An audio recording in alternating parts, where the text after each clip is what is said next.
একটি রূপকথার মতো শান্ত সুন্দরী পাহাড়ি গ্রাম। হঠাৎ চারদিকে এক বিকট শব্দ, আর তারপর মুহূর্তেই শত কোটি লিটার পানি, কাদা আর বিশাল বিশাল পাথরের প্রলয়ঙ্কারী ঢল। পলকের মধ্যেই মানচিত্র থেকে প্রায় মুছে গেল একটি আস্ত জনপদ।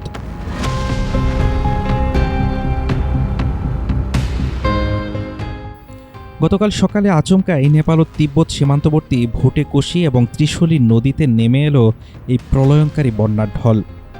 কোনো পূর্ব সতর্কতা বা ভারী বৃষ্টিপাত ছাড়াই মুহূর্তের মধ্যেই ভেসে গেল ঘরবাড়ি, সড়ক, সেতু আর আন্তর্জাতিক সীমান্ত বন্দর। কিন্তু হঠাৎ কেন ঘটে গেল এত বড় বিপর্যয়? কি এই বিধ্বংসী বন্যার পেছনের মূল বৈজ্ঞানিক ব্যাখ্যা? প্রাথমিক পর্যবেক্ষণ অনুযায়ী হিমালয়ের উঁচুতে বড় কোনো ভূমিকম্প বা তাপমাত্রার প্রভাবে হিমবাহের বিশাল অংশ, প্রায় ২,০০০ ফুট চওড়া বরফের একটি চাই, প্রায় ৪,০০০ ফুট উঁচু থেকে ছিটকে নিচে লেন্দে নদীর উপর ভেঙে পড়ে। উচ্চতা থেকে নামার সময় তীব্র মহাকর্ষীয় গতির কারণে বিপুল পরিমাণ স্থিতিশক্তি অর্থাৎ পটেনশিয়াল এনার্জি বিধ্বংসী গতিশক্তিতে অর্থাৎ কাইনেটিক এনার্জিতে রূপান্তরিত হয়। এরপর পাহাড়ের চূড়া থেকে বিপুল বরফ, পাথর ও কাদার স্তূপ সোজা এসে লেন্দে নদীর সংকীর্ণ পাত্রে তৈরি করে একটি অস্থায়ী প্রাকৃতিক দেয়াল বা কৃত্রিম বাঁধ। এর ফলে উজান থেকে আসা নদীর স্বাভাবিক পানির প্রবাহ পুরোপুরি আটকে যায় এবং দেখতে দেখতে বাঁধের পেছনে অস্বাভাবিক পানির চাপ তৈরি হতে থাকে। পানির এই অতিরিক্ত হাইড্রোস্ট্যাটিক প্রেসার সহ্য করতে না পেরে সেই অস্থায়ী বরফ পাথরের দেয়ালটি এক মুহূর্তে ধসে পড়ে।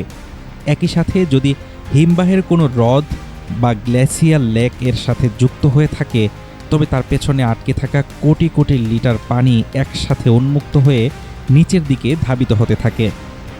পাহাড়ের খাড়া ঢল বেয়ে প্রবল বেগে নামার সময় এই পানি নদীর দুপাশের হাজার হাজার টন পাথর ও মাটিগুলোকে কুপোকাত করে নিজের সাথে মিশিয়ে নেয়। কাদা, বোল্ডার ও পানির এই ঘন মিশ্রণ সাধারণ তরলের চেয়ে অনেক বেশি ভারী ও বিধ্বংসী রূপ নেয়। জলবিদ্যুৎ কেন্দ্র কিংবা রডের তৈরি সেতুও তাই এই অতি ভারী কাদার স্রোত বা ডেব্রিস ফ্লোয়ের ধাক্কায় তাসের ঘরের মতো গুড়িয়ে যায়। আর তাতেই ঘটে নেপালে এই ভয়াবহ এই বিপর্যয়। গতকালকের এই আকস্মিক ট্র্যাজেডি প্রমাণ করে হিমালয়ের পাহাড়গুলো কতটা সংবেদনশীল অবস্থায় রয়েছে।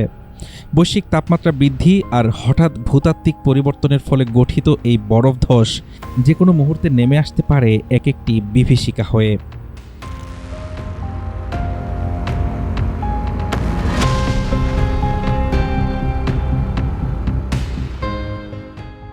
হাফিজুর রহমান তুষার, ঢাকা টুডে।